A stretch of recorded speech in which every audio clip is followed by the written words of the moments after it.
presented by Kriti Music. जल्दी से दर्शन दे खाई ना।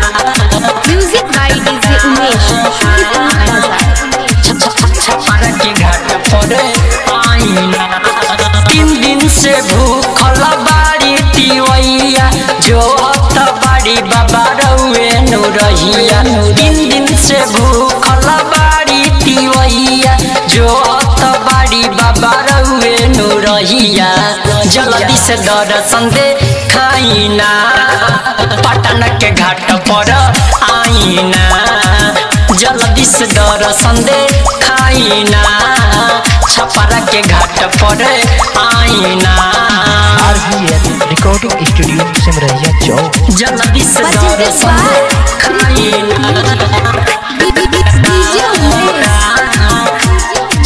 छपारा के घाट पर आई ना। अरे रोजे सवेरे उगत रहनी आज कहे कैले बनी लेटा हो। हाथ में लेके और तिवैया करतारी बेटा हो। ए बाबा सुनी ना। रोजे सवेरे उगत रहनी आज कहे कैले बनी लेटा हो। हाथ में लेके और तिवैया करतारी बेटा हो। बदरी के चिरी रउआ आई ना। सेवका के दर्शन दे खाई ना। छपारा के घाट पर आई ना। जल्दी से दर्शन दे खाई ना। Presented by Kriti Music. जल्दी से दर्शन दे खाई ना। DJ Umesh. छपारा के घाट पर आई ना। अरे कर जन विकास कर तयर जी करी ना कबूल हो। राइफल राकेश राजधानी से बाबा भइल कवन भूल हो। भइल कवन भूल हो। कर जन विकास कर तयर जी करी ना कबूल हो।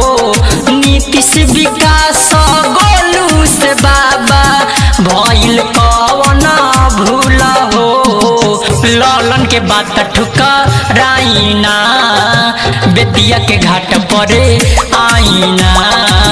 जल्दी से दर्शन दे खाई ना। पटना के घाट पर आई ना। 3 दिन से भूखल बाड़ी तिवैया जो त बाड़ी बाबा रउए नु रहिया। जल्दी से दर्शन दे खाई ना। पटना के घाट पर आई ना। जल्दी से दर्शन दे खाई ना। छपारा के घाट पर आई ना। RVN रिकॉर्डिंग स्टूडियो सिमरैया चौक।